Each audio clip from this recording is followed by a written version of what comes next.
challenges without Devin, kind of using different people back there for returns and kicks? How do you feel it's been going so far? We missed Devin. Devin's a fantastic returner in this league, but I'm fortunate. We have some really good returners. Just sprinkling in Tank. Obviously, he gave us a great spark last week. Great returns. Obviously, he loved to hold on to the football better, and that's he's a guy that was probably more upset than anybody to let that happen. So we were fortunate to get the ball back, but he's a fantastic returner. So I am fortunate between him, Parker Washington's handling the punt returns, and he had some big returns. He had two 13-yard returns. They're good returns. So I am very fortunate. That's a deep position for us with talented players. So yes, we miss Devin, but we have good players that kind of fill in till he gets back healthy. What is it about Tank in that kickoff role that you see? Because I think he even started like last year at Tennessee. And obviously, we got a new kickoff this year, but he seems to find some holes. Yeah, I think his ability to hit the return full speed, not scared, downhill runs. You can see it. I mean, he's just flying, and he runs through arm tackles. With good vision. Last week he kind of bounced one outside that was it was designed to kind of hit more on the inside of that block, but he kind of bounced it outside. So he has the ability to take it where it's needed, and it's been really good, a little spark for us. And I think it's all part of kind of figuring out the schemes and just kind of what he's really good at. And so that's something I'm trying to take upon myself to kind of figure out a way to kind of get him bigger holes and kind of put him in good positions. But he's done good. He works on it every day. That's the biggest thing. Every day before practice, he's out there catching jugs. It means a lot to him. Heath, we spoke in the summer about the dynamic kickoff.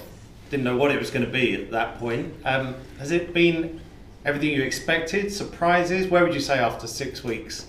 Without getting into X's and O's, are you surprised, or is it what you expected? I'm not surprised on how many touchbacks there are. We spoke about that this summer. I anticipated it being a good amount just because of the situation it is. I'm surprised on the schemes. There's a lot of cool schemes that people have been able to come up with, and we've been able to kind of get into some of those. And it's really cool. It's kind of evolving each week. As you'd imagine, you kind of take what you've learned, what you see other people have done and had success. How does it apply to us, and how can we tweak it to make it better? So there's the schemes are changing all the time that are really cool, and I think that's been a really cool task for us to figure out what we were good at, and I've learned so much in these first few games, and I feel like we've gotten better as a group, but I think I've done a better job of putting them in those better positions. So do you watch every other kickoff from around the country, or in the week, looking at what's happened that past weekend? Yes, absolutely. That's something special teams coaches, every special teams coaches, I'm sure we watch every rep of all 16 games across the league. I watch every single rep of all phases, so we have a good idea, not only in the kickoff and kickoff return phases, all the phases of what people are doing, what works, how does that affect our scheme. There's certain tweaks I have to make from watching another game across the league.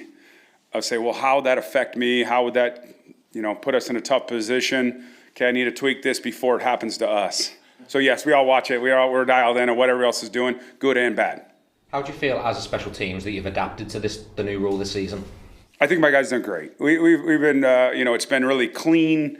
The guys done a really good job. They've got great effort. The buy-in is there. I think our guys kind of. We've had some good returns. We've had some pretty good plays in all phases.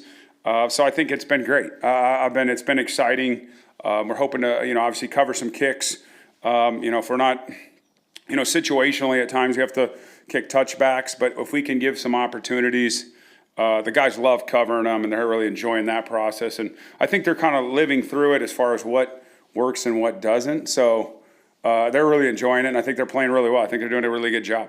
Is there an experience or anything Sunday with Cam Little and his excitement about kicking over here or anything? I'm a former soccer guy, and he had told us prior that it was like a dream come true. He's been talking about this trip for a long time. I think since the moment we drafted him and found out the trip was on the schedule. This is a big deal, but to be honest with you, I'm not worried about him at all. He's a different rookie than I've ever had. He is locked in, focused. it doesn't faze him at all. And from the first game, putting him out that first kickoff to any game-winning, the couple weeks ago game-winning kick, didn't look at him twice because he's just so confident.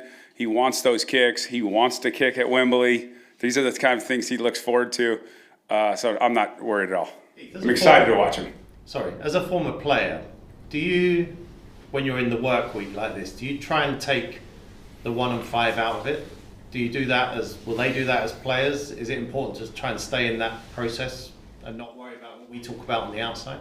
I think that's a big part of it. And I think as a former player, I try to relate to them that same exact way of understanding what they're going through because they're hearing it, not only reading about it, but hearing about it from neighbors, family members maybe, and just like us, my kids are hearing about it as well.